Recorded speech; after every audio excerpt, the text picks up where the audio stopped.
Johanna, on va parler santé à présent avec une mésaventure qui peut tourner au drame. Oui, bien sûr, je parle des fausses routes. Alors, on va regarder ensemble cette photo. Peut-être que vous vous souvenez, c'est Oui. George Bush, on va la voir dans quelques instants. Eh oui. C'est l'ancien président américain. En fait, un jour, il a avalé un bretzel et il a fait un malaise. Vous le voyez ici avec son visage tuméfié. Et comme il a avalé ce bretzel qui a fait une fausse route, il a fait un petit malaise, ça a provoqué une perte de conscience. On va en parler avec vous ce matin, Vincent Valinduc. Alors, on a tous connu cette sensation qui est assez désagréable d'avoir avalé quelque chose de travers et de tousser pour pouvoir dégager ses voies respiratoires. Comment est-ce qu'on reconnaît quelqu'un qui fait une fausse route ? Alors, vous le disiez, la fausse route, c'est vraiment quand un objet ou un aliment va dans la voie respiratoire plutôt que d'aller dans l'ésophage. Alors, il faut bien faire attention. Il y a la fausse route avec obstruction totale. Donc là, on s'étouffe, on ne parle plus, on ne respire plus. Et vraiment, on a généralement les mains comme ça. Là, il faut agir. En revanche, lorsque c'est une obstruction partielle, c'est-à-dire que l'air passe encore un petit peu, il y a un son qui est émis, il y a une toux. Là, vous n'agissez pas, vous ne faites rien parce que vous pourriez aggraver la situation, vous mettez de côté et vous appelez les secours.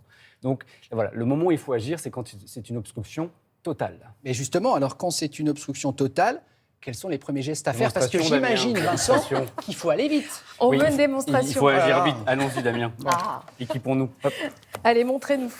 On veut voir. Effectivement, les gestes doivent se faire assez rapidement et simplement. Alors, Alors, imaginons que... la première chose à faire, donc effectivement, vous êtes en train de vous étouffer, vous ne parlez plus, vous ne respirez plus. Donc la première chose à faire, ça va être de vous pencher un petit peu en avant, de positionner une main sur le thorax, et ensuite on va faire, je vous penche un peu, et on va faire 5 claques dans le dos, entre les omoplates, d'accord ? 1, 2... Bon, là, vous faites pour de faux, mais c'est quoi la puissance, normalement ? En fait, il faut y aller franco, il faut quand même y aller. Et en Ok. fait, entre chaque claque, il faut s'assurer que le corps étranger est expulsé. S'il n'est D'accord. pas expulsé, on va jusqu'à 5 claques. D'accord. Si ça ne fonctionne pas, on passe en méthode de Heimlich. Vous avez déjà entendu tout Oui, ce oui. nom sans doute. Oui. En fait, c'est une méthode de compression abdominale. Donc, si j'ai un échec des 5 claques, je passe derrière vous. D'accord.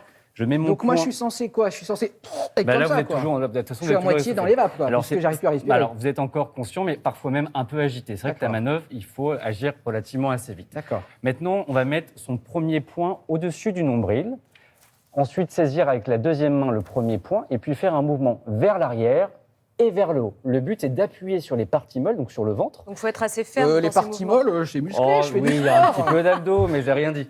Mais Au-dessus merci, du nombril. docteur. Parce que je me donne du mal, quand même. Non, au-dessus du nombril, voilà, on se met au-dessus du nombril, on met le poing par-dessus, on fait un mouvement en arrière et vers le haut. Le but, en appuyant, en faisant des compressions abdominales, ça va permettre de mobiliser l'air qui est resté dans le bas des poumons pour faire sortir le corps étranger qui est D'accord. dans les voies respiratoires. Et on fait ça 5 fois de suite. S'il y a un échec de Heimlich, on repasse sur les claques, jusqu'au moment où on arrive à faire sortir le corps étranger. Je veux bien Comment- on remonte une fois, remontrer Alors, parce que... Le Heimlich, la Ouais, compression le Heimlich, parce abdominale, que on pour les fait gens. un premier point qui va se mettre au-dessus du nombril. C'est ça. On saisit avec la deuxième main et on fait en arrière Mais fort, et vers on est le haut, d'accord. effectivement. Là, vous ne le Fort. faites pas parce qu'autrement, Bah, forcément... sinon, vous allez m'arroser les pieds avec votre petit-déj. Ouais, c'est ça. Mais- Et est-ce vrai, docteur ?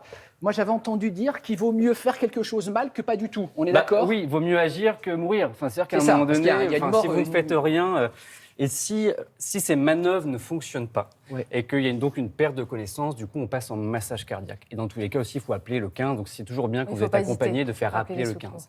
Mais il faut agir. Dans tous les cas, vous agissez parce que vous avez raison. Si vous ne faites rien, ça va mal se terminer. Et la seule condition, je vous le disais, on agit quand c'est vraiment une obstruction totale. Le patient ne parle plus. Généralement, il a les mains qui sont au niveau du cou. C'est il ne hyper respire plus. spectaculaire. Moi, j'ai vu quelqu'un dans un restaurant un jour. Bon, vous flippez, pardon, mais c'est terrible. La personne, elle s'étouffe, tout le monde panique. C'est pour ça que ce geste, il est Oui, indispensable là, à pratiquer, quoi. C'est une évidence.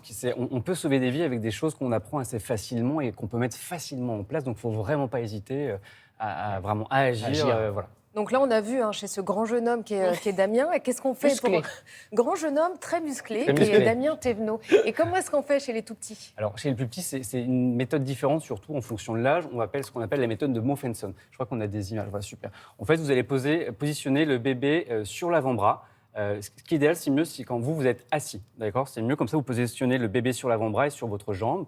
Et puis là aussi, vous allez faire, donc vous avez mis la main au niveau du visage pour ouvrir un peu la bouche. Vous tapez aussi 5 claques entre les omoplates au niveau du dos. Et si le corps étranger n'est pas rejeté, hop, on inverse bébé et on le met ensuite plutôt tête vers le haut. Et là, on va faire 5 compressions avec 2 doigts au niveau du sternum chez l'enfant. Et puis en fait, on continue en alternance, 5 claques dans le dos, 5 compressions jusqu'à ce que le corps étranger soit éjecté. En 2 secondes, Vincent, les gestes de premier secours sauvent des vies, on peut se former où? C'est important. Alors vous avez les sapeurs-pompiers français qui font des formations. Vous avez également la Croix-Rouge, vous avez les soins. Je pense de que premier c'est bien la protection civile aussi, je crois. Exactement, et voilà, il y a Voilà. différents organismes sur lesquels vous pouvez aller vous former. Il faut par anticipation se former pour le Exactement, jour où parce ne que pas paniquer. souvent, quoi. on reporte, et puis quand on est confronté à ce genre de situation, et ce qui arrive pendant les fêtes, parce que finalement, on Ouais. est un petit peu dissipé, on y a l'apéritif et tout ça. Mathilde, elle dit, elle boit effectivement. Non, on boit quelques verres. Avec modération, voilà, bien sûr. Mais voilà, c'est quand même fou de pouvoir sauver des vies Merci. avec des gestes simples.